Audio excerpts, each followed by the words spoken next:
পূজার উদ্দেশ্য এটাই আছে, ধর্ম রক্ষার জন্য অস্ত্র তুলে নেওয়া, সমাজের দুর্বৃত্তদের, সমাজ বিরোধীদের দমন করে ধর্ম প্রতিষ্ঠা করা, মাতৃশক্তি যাতে মাথা উঁচু করে নির্ভয়ে চলাফেরা করতে পারে সেরকম সমাজ তৈরি করা, তবে কালী পুজো করার উদ্দেশ্য আমাদের সফল হবে। তাই আমরা এখানে এসেছি। আমাদের পুজো মানে একটা পার্বণ, উৎসব, খাওয়া দাওয়া, মিলিত হওয়া পরস্পরের সঙ্গে। তাই দুর্গা পূজার পরে আমরা বিজয়া সম্মেলন করি, বিজয়া করি, মিষ্টি তৈরি করি, বাড়িতে লোকে এলে খাওয়াই, অন্যের বাড়িতে যাই, ছেলেরা কলাকুলি করে, বড়দের প্রণাম করে আমরা আশীর্বাদ নিয়ে আগামী বছর পর্যন্ত ভালো করে চলতে পারি। বড়দের আশীর্বাদে মিষ্টি খাই, আনন্দ করি, সেটাই দুর্গা পূজার পরিসমাপ্তি।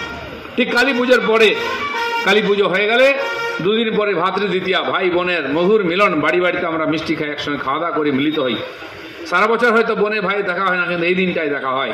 এই ধরনের আমাদের সমাজেতে ব্যবস্থা রাখা হয়েছে। পুজো পাঠের উদ্দেশ্য ওটাই। দুর্গা পূজা, কালী পূজাকে কেন্দ্র করে নূতন কেনাকাটা হয়, জামা কাপড়, সোনা দানা, ফল কুণ্ডল, খাবার, মিষ্টি, ব্যাপক সারা বছর আমরা টাকা জমা করি খরচা করার জন্য।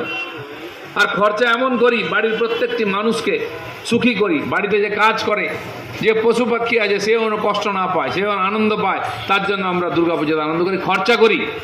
খরচা করতে করতে পকেট খালি হয়ে যায়, কর্তার কাছে কিছু থাকে না।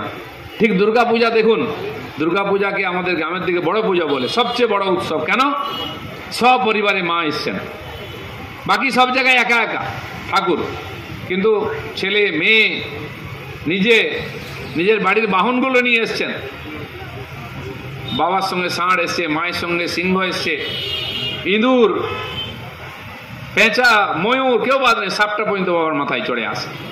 এই যে সপরিবার, সেই পরিবার কেমন সুখী দেখুন। কত গয়না পরে আছেন ছেলে মেয়েরা, মা নিজে।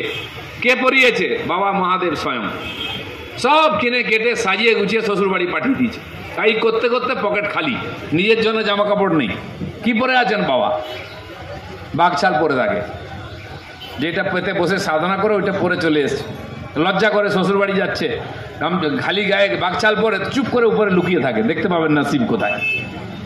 আমাদের বাড়িতেও তাই হয়।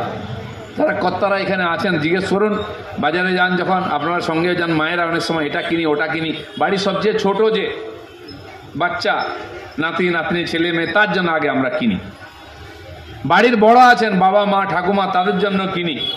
শেষে কর্তা কিননি, কর্তা বলছে তুমি এই শাড়িটা নাও, এটা নাও। তারপরে দেখলো পয়সা নেই, বলে আমার পুরনো গেঞ্জিটা দিয়ে চলে যাবে, আমার আর কিনতে হবে না, গতবারেরটা নতুনই আছে। এই হচ্ছে হিন্দু পরিবার। মা দুর্গাকে দেখুন, সবাইকে নিয়ে কেমন সুখে আছেন।